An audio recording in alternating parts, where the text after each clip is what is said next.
Bonjour. Média pour Christ, l'évangile chez vous. La parole de Dieu déclare, voici je me tiens à la porte et je frappe. Si quelqu'un entend ma voix et ouvre la porte, j'entrerai chez lui, je souperai avec lui et lui avec moi. Média pour Christ, l'évangile chez vous. Bien-aimés dans le Seigneur, ce soir, nous allons commencer un thème intitulé comme suit, la foi miracle. Bien-aimés dans le Seigneur, la parole de Dieu déclare dans Hébreux chapitre 11, le verset 1er, or, la foi est une ferme assurance de choses qu'on espère, une démonstration de celles qu'on ne voit pas. Et la Bible renchérit en disant ceci, voici les miracles qui accompagneront ceux qui auront cru en mon nom. Ils chasseront les démons, ils parleront de nouvelles langues, ils saisiront des serpents, s'ils boivent quelques breuvages mortels, il ne leur fera point de mal. Ils imposeront les mains aux malades et les malades seront guéris. La foi, miracle, ces messages d'espoir pour te dire que Dieu est capable d'agir dans ta vie. Il suffit d'avoir tout simplement la foi. Parce que Dieu honore ceux qui ont la foi. La parole de Dieu déclare, sans la foi, nul n'est agréable au Seigneur. Nous sommes agréables au Seigneur lorsque nous avons la foi. Et une petite foi, une petite portion de foi peut déplacer des montagnes. Nous désirons vivre le miracle. Nous accourons derrière des miracles. Je nous dirai ce soir ou en ce matin, pour ceux qui nous suivent, il suffit d'avoir la foi. Et nous allons découvrir dans cette portion d'écriture, dans Marc chapitre 5, le verset 21 et la suite. Nous allons lire la parole de Dieu. J'ai lu au nom de Jésus. Jésus, dans la barque, regagna l'autre rive, où une grande foule s'assembla auprès de lui. Il était au bord de la mer. Alors vint un des chefs de la synagogue, nommé Jairus, qui l'avait aperçu, se jeta à ses pieds et lui adressa cette instance prière. Ma petite fille est à l'extrémité. Viens, impose-lui les mains, afin qu'elle soit sauvée et qu'elle vive. Jésus s'en alla avec lui, et une grande foule les suivait et les pressait.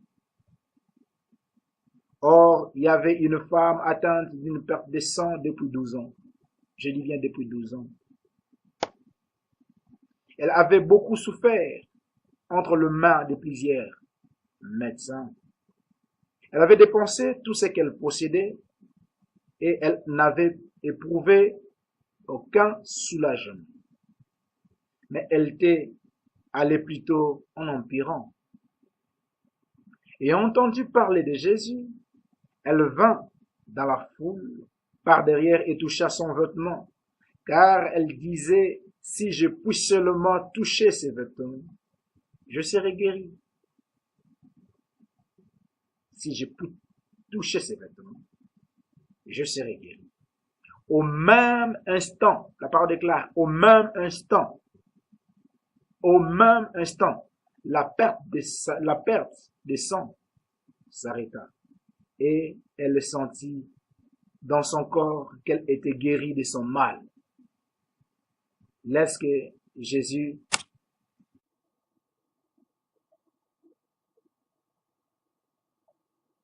que Jésus te guérisse de ton mal, parce que la parole déclare, il a envoyé sa parole et sa parole le guérit. Par ses meurtrissures, nous avons la guérison. Je continue la lecture. Verset 29.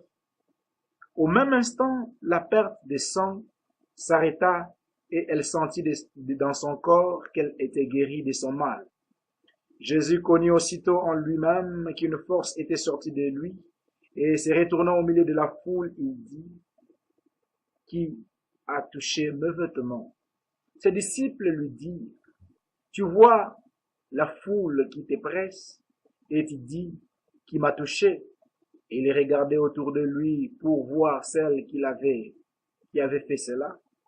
La femme, effrayée et tremblante, sachant ce qui s'était passé en elle, vint se jeter à ses pieds et il dit toute la vérité. Mais Jésus lui dit, ma fille, ta foi, oui, ça j'aime la parole de Dieu. Mais Jésus lui dit, ma fille, ta foi t'a sauvée, va en paix et sois guérie de ton mal. Comme il parlait encore, survint de chez les chefs de la synagogue des gens qui disent, ta fille est morte, pourquoi importuner davantage le maître? Mais Jésus, sans tenir compte de ces paroles, dit au chef de la synagogue, ne crains pas, crois seulement. Vous trouvez? Crois seulement. Et il ne permit à personne d'accompagner, si ce n'est à Pierre, à Jacques et à Jean. Oui, mes bien-aimés dans le Seigneur, la foi, c'est la clé des miracles. La foi engendre le miracle. Je ne sais dans quelle situation que tu te trouves, mais si tu as la foi fera en sorte que tu puisses trouver la solution ou la réponse à tes problèmes. Nous voyons ici, dans cette portion d'écriture, la guérison miracle de cette femme ayant la perte de sang. Et à partir du verset 21, nous voyons la guérison de la fille de Jairus. Jairus, il était le chef de synagogue. Il était dans un problème. Ces problèmes auxquels il s'est confronté, il a cherché des solutions, il n'a pas trouvé. Il s'est dit que je dois aller voir. C'est lui qui dit un mot et la chose s'accomplit. Je dois aller consulter celui qui amène de l'inexistence à l'existence. Celui qui est capable de ressusciter des morts. Celui qui donne la vie. C'est Jésus-Christ de Nazareth. Jairus, lui, chef de synagogue, n'était pas allé consulter ses confrères pour la guérison de sa fille. Il a compris que la guérison se trouve auprès de Jésus. Et Jésus est celui qui guérit de toute maladie.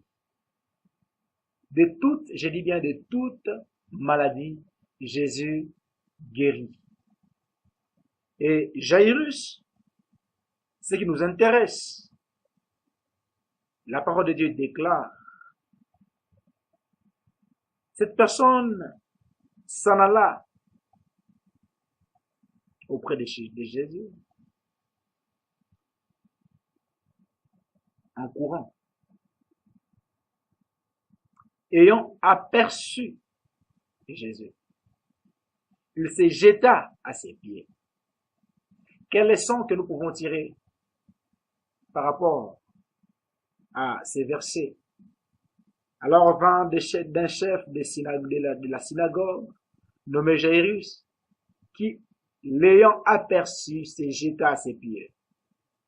Bien-aimés, nous devons comprendre une chose, une leçon très très importante. Jairus se jeta à ses pieds. Et plus loin, cette femme, après que Jésus l'ait guéri miraculeusement, bien sûr par la foi de cette femme, la Bible dit, cette femme se jeta aux pieds de Jésus. Bien-aimé, se jeter aux pieds de Jésus, c'est le signe de l'humilité, de l'humiliation. Bien-aimé, lorsque nous nous approchons auprès de Jésus, nous devons savoir une chose, qu'il est le Seigneur et nous sommes ses esclaves. Nous devons nous approcher au trône de grâce avec tremblement, avec un cœur humble, nous humilier devant le trône de grâce, afin que Jésus, lui seul, puisse nous élever. Jairus n'a pas tenu compte de son niveau social. Mais la parole de Dieu déclare, malgré qu'il était chef de la synagogue, il se jeta aux pieds du Maître. Apprenons à nous jeter, à nous humilier auprès du Maître, avec un cœur humble, ayant une attitude de reconnaissance à ce Dieu, reconnaître la grandeur, la suprématie de notre Dieu. Et lorsque nous nous approchons avec une telle attitude, laisse-moi nous dire, Jésus nous relèvera. Celui qui s'humilie, Dieu le lève. Au contraire de cela, celui qui se lève sera abaissé. Jairus s'approcha avec une attitude d'humilité ou d'humiliation. Il se jeta au pied du Maître. Et Jairus commençait à proposer, à donner des pistes de solutions à Jésus. Et ça, ce n'est pas la foi. Et trop souvent, nous sommes pareils.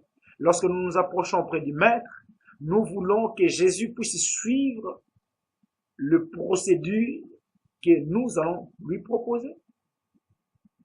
Nous voulons que Jésus suive notre façon de faire ou ce que nous désirons qu'il fasse. Non. Lorsque nous nous approchons de ce Dieu, croyons qu'il est capable d'agir et de faire et soumettons-nous à ce Dieu. Et laissons-lui agir selon son bon plaisir.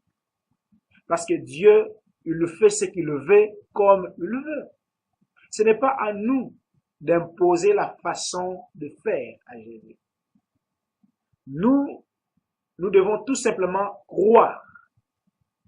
Croire que Dieu est capable d'écouter et de répondre à toutes nos supplications, de répondre à nos préoccupations, de répondre à nos prières ou à nos requêtes. Voilà pourquoi, lorsque nous nous approchons de Dieu ou du Seigneur Jésus, nous devons croire. La foi est une ferme aux choses qu'on espère, une démonstration de ce que nous voyons. Laisse-moi te dire, l'heure est venue, le temps est venu où tu vas vivre une démonstration de foi, où tu vas vivre des choses que tu n'as jamais vécues. Il te suffit tout simplement de croire en la parole de Dieu, de croire en Jésus, de croire qu'il est le Maître absolu, de croire qu'il est capable de te répondre, de te toucher. Crois et tu verras. Peu importe les problèmes qui te tracassent, qui te tourmentent, je peux te dire que notre Dieu est capable. Je peux te dire que notre Dieu est la solution à tous nos problèmes. Vous qui êtes malade, vous êtes dans des problèmes, dans des difficultés énormes, je vais vous dire une chose. Crois seulement et tu verras la gloire de Dieu. Ne perds pas espoir, même si le monde te dit le contraire. La médecine peut te dire le contraire, que tu ne vivras plus, tu mourras. Mais Jésus, ce soir, il dit, crois, tu seras guéri. Crois, tu auras la solution auprès de lui. Car il dit, venez à moi, vous tous qui êtes chargés et fatigués, je vous donnerai du repos. C'est pour dire qu'auprès du Maître, auprès de notre Jésus, nous avons la solution à tous nos problèmes. Auprès du Maître, auprès de Jésus, nous avons la réponse, ou soit les réponses à toutes nos questions. Laisse que Dieu puisse te toucher. Et nous voulons prier ensemble. Là où tu es, incline tout simplement ta tête. Nous voulons prier. Notre Dieu, je te prie de guérir mon frère, de guérir ma sœur, parce que la parole déclare, tu envoies ta parole et ta parole les guérit. Tu es le Dieu des miracles. La foi, miracle, Seigneur, amène de l'inexistence à l'existence. Père, que ton attouchement puisse toucher, que ta main puisse toucher mon frère, ma sœur, que mon frère puisse trouver guérison, que ma sœur trouve guérison, que ma sœur trouve la solution à ses problèmes. Que la paix de Dieu te soit accordée. Ce que tu as manqué hier, que tu le trouves par la foi. Ce que tu as manqué hier, que tu le trouves par la foi. J'ai dit bien que tu le trouves par la foi au nom de Jésus. Laisse que la paix qui surpasse toute intelligence soit ton partage. Que le Seigneur te bénisse.